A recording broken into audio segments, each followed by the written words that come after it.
Role है sir. आखिर 5 दिन बाद तेंदुए को रेस्क्यू करने में सफलता मिली है। किस तरीके से सर्च ऑपरेशन चलाया गया और फिलहाल तेंदुए की कैसी हालत है? देखिए, फिलहाल हम लोगों ने जो सर्च ऑपरेशन जू में जब वो जो वन विभाग की गाड़ी से एंक्लोजर को तोड़ के निकला था, तो प्राइम फिर तो हम लोगों को यही लगा कि शायद जू के अंदर ही प्रवेश है, क्योंकि वो काफ़ी बड़ा बॉन एकड़ का एरिया था। लेकिन हम लोगों ने 5 दिन का सर्चिंग ऑपरेशन चलाया था। सर्चिंग ऑपरेशन में हमारी वन विभाग की टीम, हमारी जू की टीम, हमारे बहुत सारे NGOs थे, उनको भी हम लोगों ने सपोर्ट किया था। जू का चप्पा चप्पा छान लिया था। ये 4 दिन जरूर हम लोगों ने पूरा में किसी भी कोने में वो नहीं है, क्योंकि रात में सर्चिंग ऑपरेशन चलाया और लगातार प्रयास रहे। डॉग स्निफर डॉग का भी हम लोगों ने मदद ली, लेकिन कहीं उसकी फाइंडिंग, कहीं उसकी नोटिस में नहीं आई। ऑल ऑफ सडन 6वें दिन ये हम लोग 5वें दिन हम लोगों ने जब जू से बाहर की तरफ रुके कि जू में अब नहीं है, किसी हालत में जू में नहीं मिलेगा, क्योंकि एक चलना चाहते हैं, फिर हम लोगों ने बाहर की तरफ रुक किया। आजाद नगर, सवाद नगर और रेसिडेंसी का जो एरिया था, कॉलोनी वाला एरिया था, तो CCF साहब हम लोग साहब हम लोग से भी और स्निफर डॉग को भी साथ लेके गए, सभी से एरिया को सर्च किया। और अब प्लान यही था कि आउटर में हम लोग सर्च करें, और निश्चित रूप से उसमें सफलता मिली कि नौरतन बाग में सुबह मेरे को CCF साहब का फोन आया कि इसकी लोकेशन ट्रेस हुई। आप तुरंत यहाँ पर टीम को लेकर आए। हम लोग इक्विपमेंट वाली जो रेस्क्यू इक्विपमेंट वाली हमारी व्हीकल थी, वो पूरी तरह से हम लोगों ने तैयार करके रखी हुई थी पूरी 5 दिन। आज उसका यूज़ हुआ और हमारी टीम भी साथ में। फर्स्ट नज़र में तो जो उसकी जो साइटिंग हुई है, उसमें ये नज़र आए कि एनिमल बहुत कमज़ोर है, मूवमेंट बड़ी मुश्किल से कर पा रहा है। तो प्लान ये किया कि हम लोगों ने कट डाउन करके फिर प्लान ये किया कि उसको फिजिकल रिस्ट्रेनिंग करें और जाल डाल के जो हमारे हुक थे उस हुक बार से हम लोगों ने उसको प्रेस किया, जाल डाला मगर केमिकली उसको जाल डाल के पकड़ा और केज में डाल के। जो पहली नज़र में जो देखने में आ रहा है, वो एनिमल काफ़ी डिहाइड्रेटेड है, वीक है, कमज़ोर है और उसको पिछले पैर में हेडवाटर में पैरालिसिस जैसा भी है, पूंछ में बिल्कुल मूवमेंट नहीं है और पिछले पैरों में भी मूवमेंट नहीं है उसके।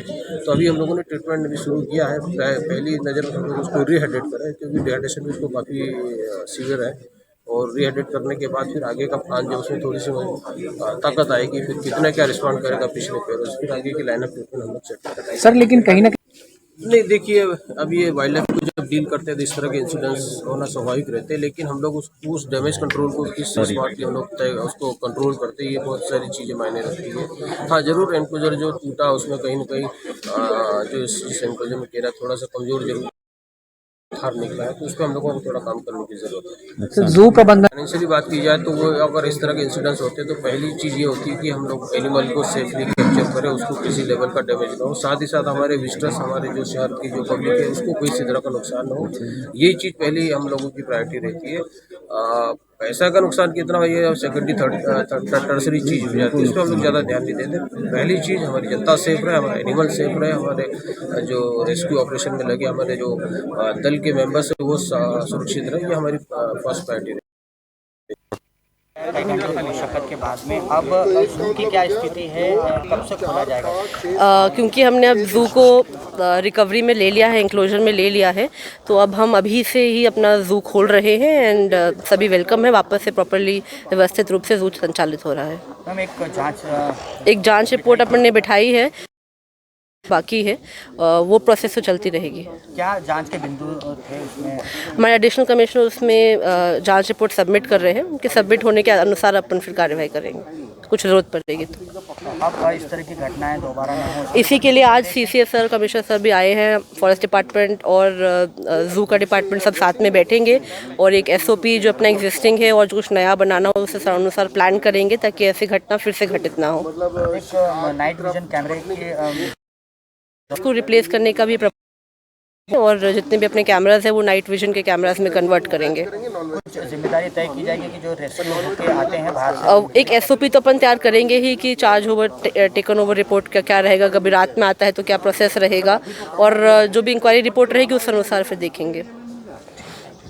को पकड़ लिया गया, किस तरह से सूचना मिली थी और किस तरह से फिर ऑपरेशन चलाया गया इसके लिए? आज जैसे कि हम सुबह तैयारी कर रहे थे तो उस दौरान जो हमारे नर्सरी में साथी लोग काम कर रहे थे तो वो कहे कि तेंदुआ दिख रहा है तो वास्तव में वो दिख रहा था। तो जितने भी हमारे वेंटेज पॉइंट्स थे उन छतों के ऊपर लोगों को जगह पे लगाया गया ताकि आप तेंदुआ को देखते रहो, तेंदुआ यहाँ से फिर गायब न हो जाए।